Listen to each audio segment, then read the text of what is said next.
You know what? You look at the stats and you say, wow, 21 saves. I would tell you this.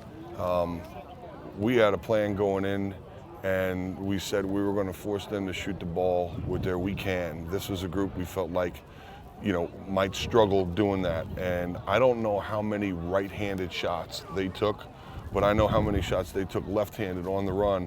And quite frankly, we did have a lot of saves, but I don't know how great the shots were, and I don't know how hard Eric had to work for many of them. That's exactly what he said, by the way. So, I mean, when you look at it, sure, 21 saves is great, but when you look at where those shots came from and who they came from and what hands they came with, that was exactly what we wanted to do. My disappointment today is the fourth quarter.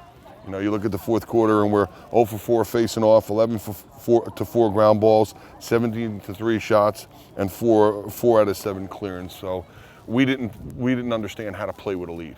We didn't have the maturity to continue to do the things that had gotten us the lead. So I thought we did a great job for 3 quarters. I thought we forced the shots that we wanted. We got a lot of shots. We got a lot of good shots early. And in the fourth quarter, we didn't win a face-off. We played defense the whole quarter. We didn't get a loose ball, and they generated a bunch of shots. So I'm really thrilled with 3 quarters of our lacrosse and really disappointed with the fourth quarter of lacrosse. How do you feel going into next week's game? I mean, you've had one really tough game, and 2. I think we've been challenged by Ohio State. I mean, you play a team that's ranked, and you play them at 3 overtimes. I thought we had an opportunity to test our poise, to test our composure, and to be challenged. But now it's big boy lacrosse. When you look at it and you start to run down a list of games, it's big boy lacrosse now. So I'm glad to be 3-0. I think that's great. But the more important thing is that we've grown a little bit. We got a lot more growing to do. We got a lot more maturing to do, this group.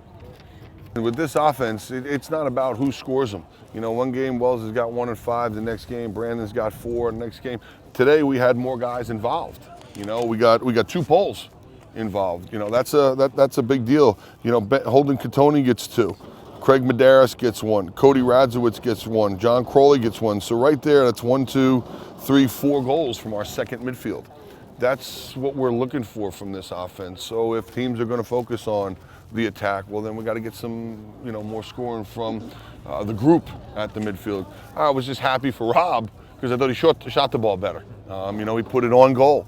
In the last game, you look at the game, he had some great opportunities coming across the face of the goal. He just didn't put it on goal. So, maybe this is something that kind of breaks him out of, his shell a little bit and gives him a little bit more confidence. But listen, a good 3 quarters against a team that's growing and developing. And for us, it's turn the page now and move right on to Princeton, because we can't spend time thinking about this. We got to learn from our mistakes here and move on.